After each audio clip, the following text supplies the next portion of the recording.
it still has a few tricks up its sleeve. I really don't want to spoil anything, but it will be fun to watch.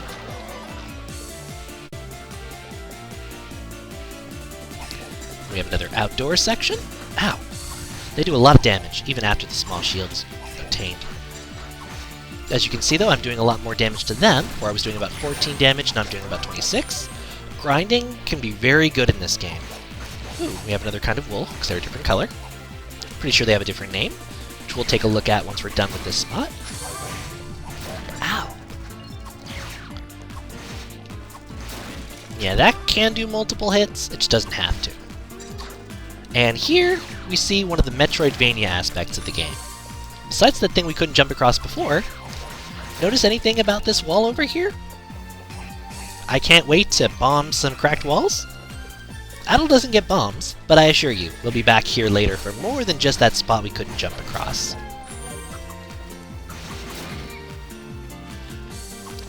Crabs. The cool thing is, if you've only played East 3, and that's why you're checking this out, you really don't know a whole lot about how we're going to be getting some of the things in this game. All you really know is some of the enemies, and even some of those have changed. Quite dramatically, really.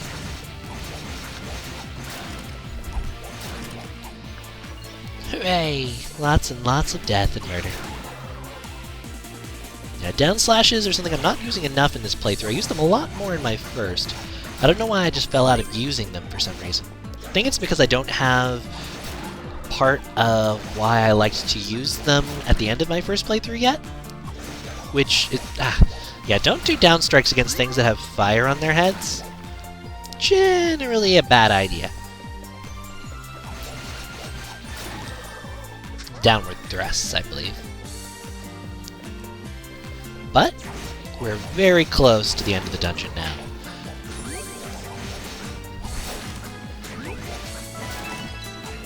It's definitely harder than Tigray, especially if you're not ready for those crab enemies.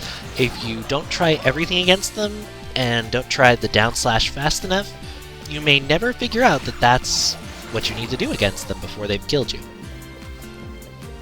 Which would really be a shame, because you'd be very close. Ooh, a ruby. Well, rather a second ruby. As you can see, it charges up faster, and the MP recovers much faster. So, definitely a good thing.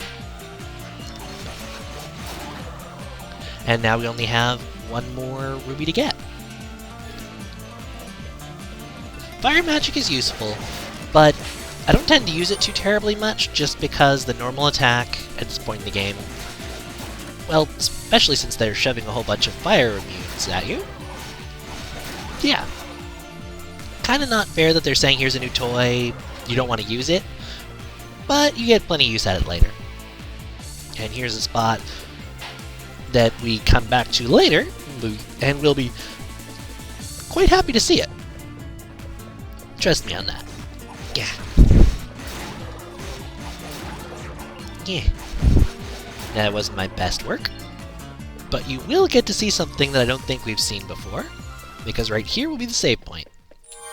That's how it looks when you heal.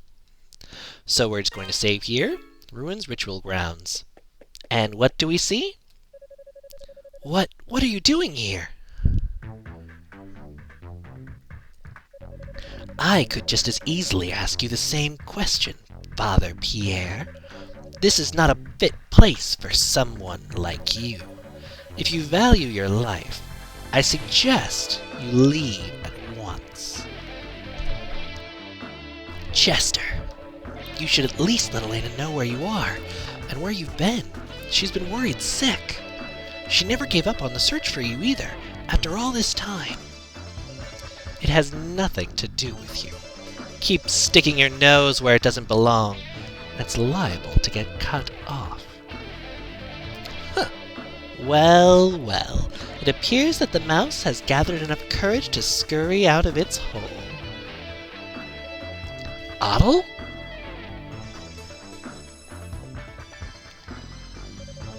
Awesome pose for Chester. I warned you not to get involved, but since you seem incapable of following orders, you leave me little choice. Chester's Stoddard, the solitary White Knight. This is a challenging battle. If you attack that blue shield too many times, it will explode, and it likely will hurt you. The main trick here, learning the timing for when he's about to dash at you. In this first part's fairly easy once you know what to do. And it's not really too hard to figure it out. The hard part is when he switches between this and his second form. Ow! Yeah, see, I've actually done him perfect before. But he's, I think, maybe it's 300 when he starts getting a little bit stronger. Ow! Forgot those knives can bounce. Oh yeah, here he goes. He starts doing that little dash move. Ow! And ow! God, he might actually beat me. Chester is what I would define this game's that boss. Ow! So, last time, I will admit, I did actually die against Delphale the first time, but it was because of some lag and I didn't really want to show it.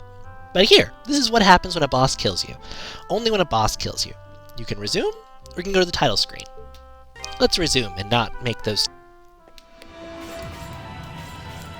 But here, he won't be so lucky a second time. You just want to stop when you see you've done 0 damage, or when you just see a flash of blue. Because there's no good reason to give him a free explosive hit on you. Always throws off 2 knives at a time, 2 sets of it, then charges up. It's when it goes, choy, and then you jump. Ah! Ah. That was just sloppy. A little bit of frame skip. Managed to stop before he got his shield up. There's not really a benefit to that, but I think it's kind of cool. You can save your boost for reducing damage, but in this fight, he has... let's see... a lot more HP than I do. Though, right now, I am... was doing better in this battle. But as you'll see, as your health lowers, your boost grows faster. So there is one benefit to taking damage. You really don't want to rely on that, though. Yeah. Such a spaz. See, my boost is about to hit. And on my next chance to attack him, my boost should help me finish him off. And there we go. That was a little bit sloppy, but he's a hard boss. So, your claim of being an adventurer actually has some merit to it. In that case, I believe the time for games is past. Thankfully, we have a member of the cloth here. So stop this, both of you! I'd advise you to stand aside, holy man. Let us finish this. Seize them, men. And who could this be? But Lord McGuire. First time Adel gets to meet the guy. Well, if it isn't Lord McGuire, may I ask what brings you to such a place, sire?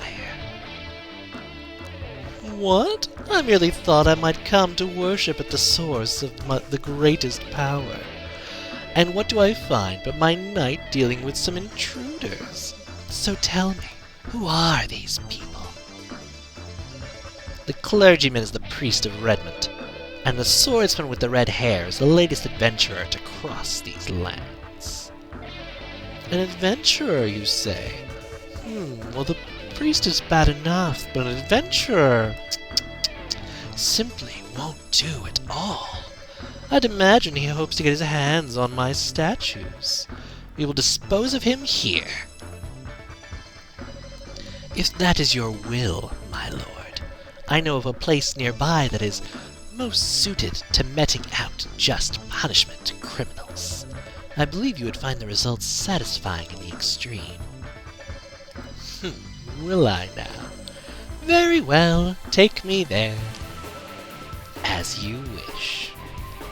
trying to do a close imitation of the way the voices were done on the PSP port, because I think that they had pretty good voice acting and voice casting.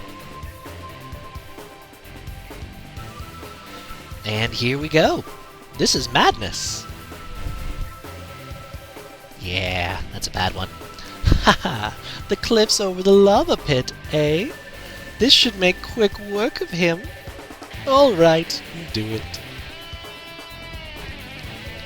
If you'd just done as I said in the first place, this wouldn't even be necessary.